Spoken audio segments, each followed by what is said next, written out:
जो सवाल है ये एसएससी सीपीयू 2024 के एग्जाम में पूछा गया था और इस आसान सवाल को हम लोग आसान तरीके से सॉल्व करेंगे। बस आपको ध्यान से देखना है। सवाल ये है, ए की आय और बी की आय में इतने का अनुपात है।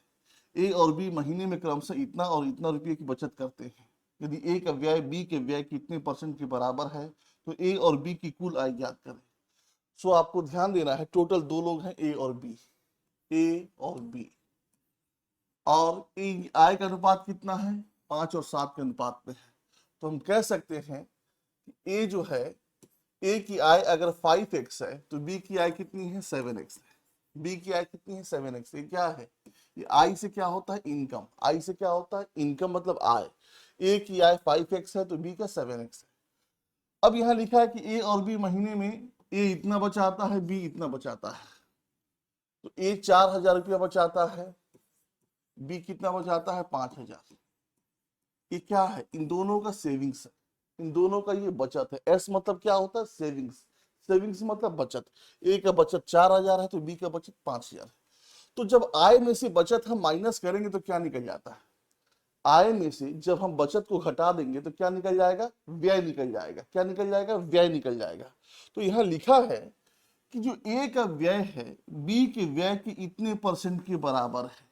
ए का व्यय बी के व्यय के इतने % के बराबर है।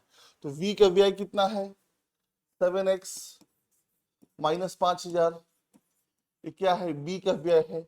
बी के व्यय के इतना %, जब इसको हम फ्रैक्शन में लाएंगे तो क्या हो जाएगा, 2/3 हो जाएगा।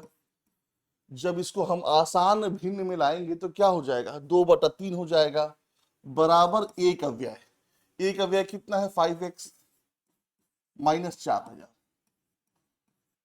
तो 2 सते 14, 3 पचे 15, तो क्या हो जाएगा, 15 में से 14 गया x, और 2 पचे 10, 3 चौको 12, 12 में से 10 गया 2। x का मान कितना आ गया, 2,000 आ गया। तो पूछा क्या है, ए और बी की कुल आय ज्ञात करें। तो ए और बी का कुल आय कितना है, 12x है। 5 7 कितना होता है, 12x। तो 12x का मान कितना है, 2,000। मतलब कुल आय कितनी है, 24,000 रुपया है। ए और बी की कुल आय 24,000 रुपया है। ये हमारा आंसर आ गया। सो जब भी इस पैटर्न पे सवाल आए आपको ऐसे ही सॉल्व करना है।